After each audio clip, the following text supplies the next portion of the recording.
Hi, Shelly here.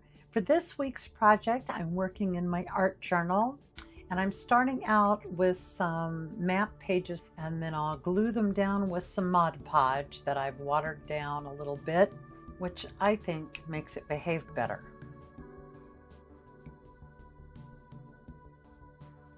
Next, I go on the hunt for some painted papers with red in them. But I don't have a lot of those. I've got a few here with a little bit of red that might work if they had some help.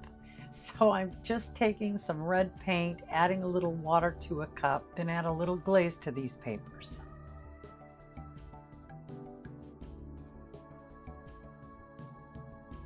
I'm wanting to stencil fairly quickly, but I'm not globby, so I pull out my sponge that I cut a piece of foam that I was using to recover some dining room chairs a few years back.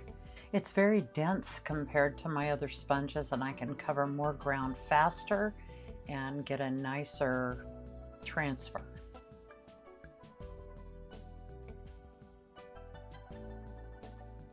I pull out some of those tissue papers that I stamped and stenciled on years ago and tore out a few pieces, and then I'll put those down for a little extra interest.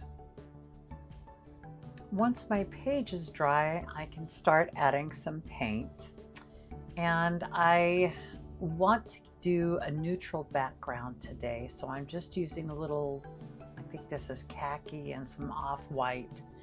At first, I get it a little bit too much on, so I'll use some deli paper to take a little bit of it off,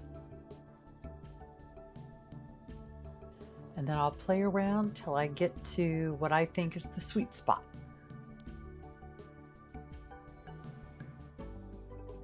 I grab this partial tree stencil that is well loved and put out some paints, and I've got a piece of a bath sponge, a little wedge that I cut out of one, and I'm using it because I want my tree branch to be not perfectly stenciled on. I want it to be kind of rough.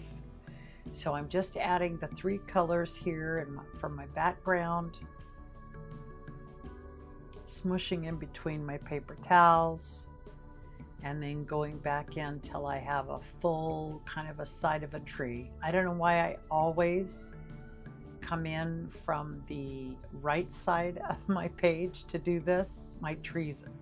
I rarely ever use the middle of the book. I think that's because of the texture and the way I put my books together. It works a lot better when I come in from the right. And then I'll grab a smaller brush and come in and make some of my connections, but again, roughly. We have several spruce trees and pine trees in our backyard. And this time of year, we always have a bunch of cardinals that hang around. And our neighbor has a blue spruce just off to the left of our property. So that's where I got my inspiration this week. And so I'm trying to mix up what I think is close to what that blue spruce looks like.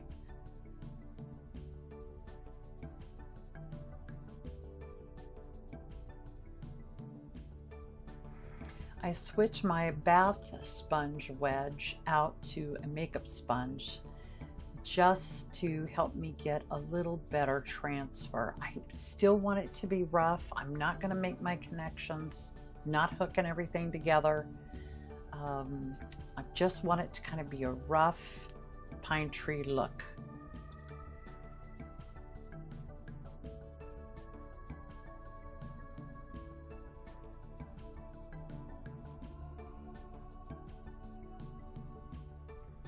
I pulled these cardinals out from my winter forest project from years ago and blew them up to this size. And I'm just using my cutout paper as a stencil and a foundation for my birds. Going through my papers to see which ones I want to use, and a couple of these I really liked, but a couple of these were the plastic backed deli paper that I bought by accident years ago, and although they work all right in some applications, the plastic makes them a little bit harder to tear, and I think it'd be too hard to do these small little pieces.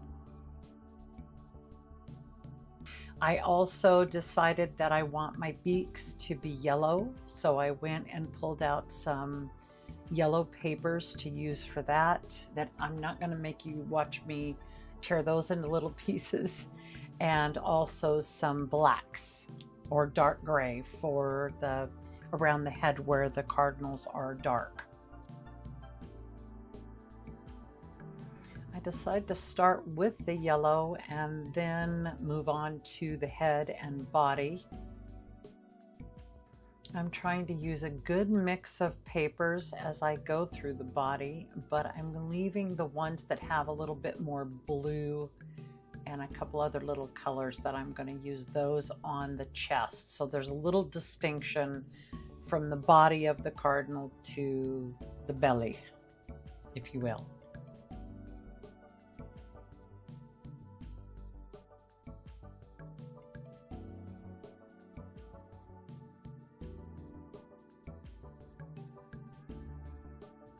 My page is not completely dry yet, but I'm going to try to go in with a pencil here and sketch in where I think the black should be on their faces. I'm not worried about this being perfect.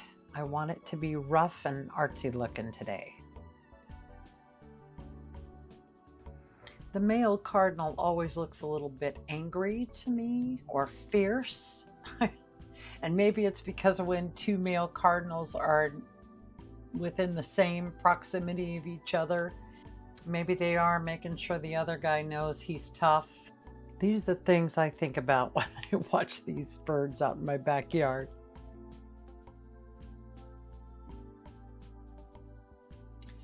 For their eyes, I start off with a medium gray, just making a little circle here.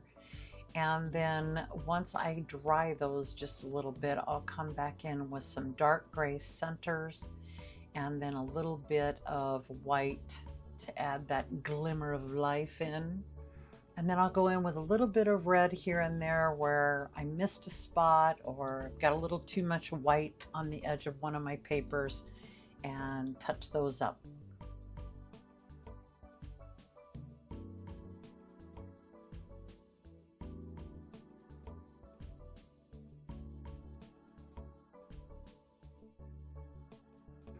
Well, that's my project for this week. Thank you so much for watching. I hope you enjoyed this video, and I hope you'll join me in my next one. Bye for now.